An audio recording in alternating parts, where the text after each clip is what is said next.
Hi friends, एक important idiom है alphabet soup. आइए ईडियम ऑफ द डे के सेशन नंबर 197 में इसी ईडियम अल्फ़ाबेट सूप को डिटेल में समझते हैं।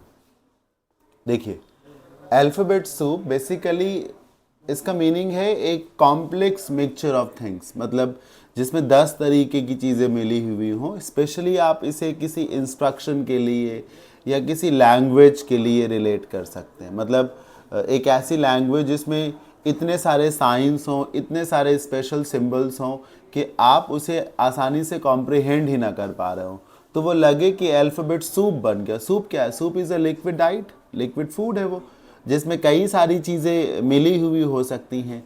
या ऐसे मान लीजिए कि ये एक सूप है और सूप में तमाम अल्फ़ाबेट्स मिला दिए गए।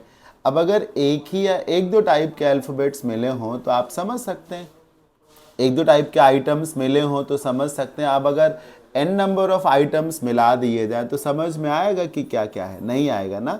इसी को कहते हैं अल्फ़ाबेट सूप। लैंग्वेज के लिए आप इसका इस्तेमाल कर सकते हैं। मान लीजिए कि किसी बंदे को हिंदी ठीक से ना आती हो, फिर भी वो थोड़ी बहुत उसे समझ लेता हो।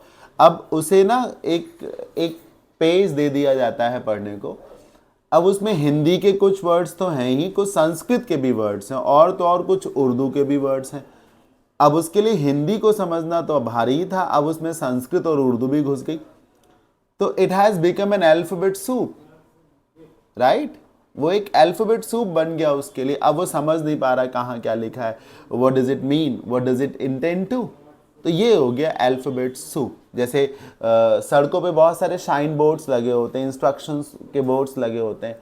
अब उसमें एक ही जगह पर 10-12 प्रकार की इंस्ट्रक्शंस लिखी हों तो आप समझ ही नहीं पाएंगे कि किधर जाएं, क्या करें क्या ना करें। तो अल्फाबेट सूप हो गया वो आपके लिए। एब्रिविएशंस कई बार आप समझ नहीं पाते, इतनी सारी शॉर्ट फॉर्म्स, क्या मतलब है इसका? तो वो एक अल्फाबेट सूप हो गया। एब्रिविएशन बेसिकली शॉर्ट फॉर्म होता है ग्रुप ऑफ वर्ड्स का। तो जिसको मालूम है उसके लिए तो वो सहूलियत है। लेट्स से एक एब्रिविएशन है असैप, जिसका मतलब है एज सुन एज पॉसिबल। लेकिन मान लीजिए मुझे मालूम ही नहीं कि असैप का क्या मीनिंग है, तो मैं तो इसको पढ़ के चौंक जाऊंगा ना, बहुत चक्का हो जाऊंगा। It's like an alphabet soup to me.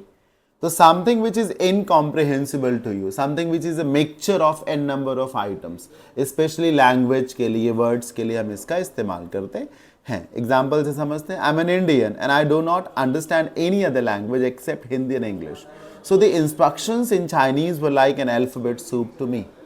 मैं इंडियन हूँ, मुझे हिंदी इंग्लिश आती, चाइनीज़ में सब लिखा था, मेरे लिए वो क्या था? अल्फ़ाबेट सूप था। मुझे उम्मीद है ये जो ईडियम है अल्फ़ाबेट सूप आप सभी को ज़रूर क्लियर हो गया होगा। कैसा लगा आज का ये ईडियम ऑफ द डे का सेशन? ये पर्टिकुलर ईडियम मुझे ज़रूर बताइएगा। अच्छा लगा हो तो वीडियो को लाइक कर सकते हैं, कमेंट बॉक्स में कमेंट करके भी बता सकते हैं। मिलते हैं नेक्स्ट सेशन में। Till then keep learning, bye bye, take care and thank you for watching.